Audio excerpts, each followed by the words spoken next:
नमस्कार, आप देख रहे हैं न्यूज़ 18 बिहार झारखंड का डिजिटल प्लेटफॉर्म। मैं हूं शुभे मिश्रा आपके साथ। इन दिनों आपने अभी कुछ ही दिन पहले महाकुंभ के दौरान देश की राजधानी दिल्ली के प्लेटफॉर्म पर भगदड़ मचते देखा होगा।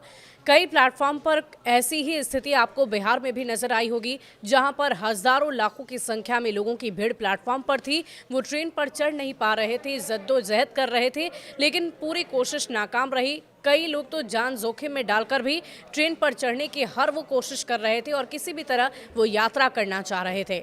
अब देखिए, आने वाले कुछ ही दिनों में होली का त्यौहार है और ऐसे में रेल मंत्रालय की तरफ से पूरी तैयारियां कर ली गई है कि इस बार कोई ऐसी स्थिति ना पैदा हो, उस तरीके से प्लेटफॉर्म पर भीड़ ना हो, इसका खास ख्याल रखते हुए रेल मंत्री अश्विनी वैष्णव की तरफ से एक बैठक की गई, जिसमें देश के 60 ऐसे प्लेटफॉर्म का चयन किया गया है जहां पर एक नया बदलाव लाया गया है। नियम में बदलाव ये है कि जिस भी यात्री के पास कंफर्म टिकट होगा वही यात्री प्लेटफॉर्म पर अंदर जा सकता है। उसे ही अनुमति होगी कि वो अंदर जाएगा। उसे पहले अपना टिकट दिखाना होगा और उसी के बाद वो यात्रा करने के लिए उसे अनुमति दी जाएगी। उसे इजाज़त होगी कि वो प्लेटफॉर्म तक भी पहुंच सकता है। अगर आपके पास टिकट नहीं है, कंफर्म टिकट नहीं है, तो आप प्लेटफॉर्म तक भी नहीं जा सकते हैं।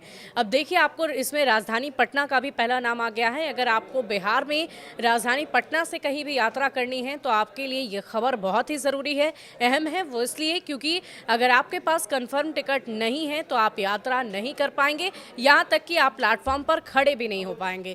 क्या है पूरी जानकारी और क्या बड़े बदलाव किए गए हैं रेल मंत्रालय की तरफ से, कौन कौन से देश के 60 वैसे प्लेटफॉर्म हैं जिस पर इसी नियम का पालन किया जाएगा, आपको पूरी खबर विस्तार से बताते हैं।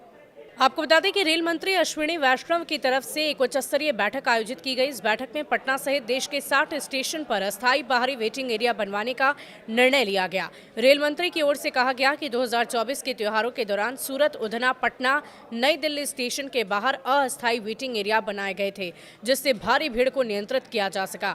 ऐसी व्यवस्था प्रयाग क्षेत्र के 9 स्टेशन पर महाकुंभ में की गई थी। इन अनुभवों के आधार पर देश भर के 60 ऐसे स्टेशन हैं जहां पर अस्थायी वेटिंग एरिया बनाने का निर्णय लिया गया है। इनमें नई दिल्ली, आनंद विहार, वाराणसी, अयोध्या, पटना में ये प्रोजेक्ट शुरू कर दिया गया है। इस व्यवस्था से अचानक आने वाली भीड़ को वेटिंग एरिया में रखकर नियंत्रित किया जा सकेगा। यात्रियों को केवल ट्रेन के आने पर प्लेटफॉर्म आने दिया जाएगा। इन 60 स्टेशन पर पूरी तरह प्रवेश को नियंत्रित किया जाएगा। केवल कंफर्म आरक्षण टिकट वाले यात्रियों को सीधे प्लेटफॉर्म तक जाने की अनुमति होगी। बिना टिकट यात्री या प्रतीक्षा सूची टिकट वाले यात्री बाहर वेटिंग एरिया में रुकेंगे। सभी अवैध एंट्री पॉइंट को सील कर दिया जाएगा। इसके अलावा इन स्टेशन पर 12 मीटर और 6 मीटर चौड़ाई वाले 2 नए मानक फुटओवर ब्रिज डिजाइन किए गए हैं। ये चौड़े एफओबी और रैंप महाकुंभ के दौरान भारी भीड़ जैसे जगहों पर इसे रोका जा सकेगा। इन नए चौड़े एफओबी को सभी स्टेशन पर स्थापित करेंगे। सभी स्टेशन और आसपास के क्षेत्रों में निगरानी के लिए बड़ी संख्या में सीसीटीवी कैमरेज लगाए जाएंगे। वॉर रूम विकसित किए जाएंगे। भीड़भाड़ की स्थिति में सभी विभागों के अधिकारी यहां पर कार्य करेंगे।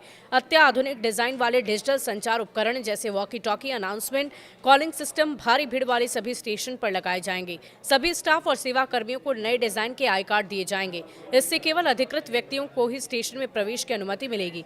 सभी स्टाफ को नए डिजाइन की यूनिफॉर्म दी जाएगी ताकि किसी भी आपातकालीन स्थिति में वो तुरंत उन्हें आसानी से पहचाना जा सके और वो लोगों की मदद कर सके। यानी कि कुल मिलाकर 60 स्टेशनों में से एक हमारी राजधानी पटना का भी स्टेशन है। साथ ही साथ देश की राजधानी नई दिल्ली, प्रयागराज समेत कई ऐसे स्टेशन हैं जहां पर ऐसी ही व्यवस्था की जाएगी। सिर्फ जिनके पास कंफर्म टिकट है वही प्लेटफॉर्म तक जाएंगे और अन्य लोगों को एक अस्थायी रूप से जो वेटिंग एरिया बनाया जाएगा वहीं पर रोका जाएगा। जब ट्रेन आ जाएगी उसके बाद ही उन्हें अनुमति होगी कि वो ट्रेन तक जा सकते हैं या प्लेटफॉर्म तक जा सकते हैं।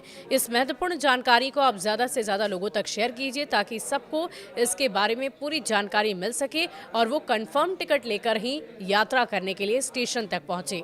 शुक्रिया।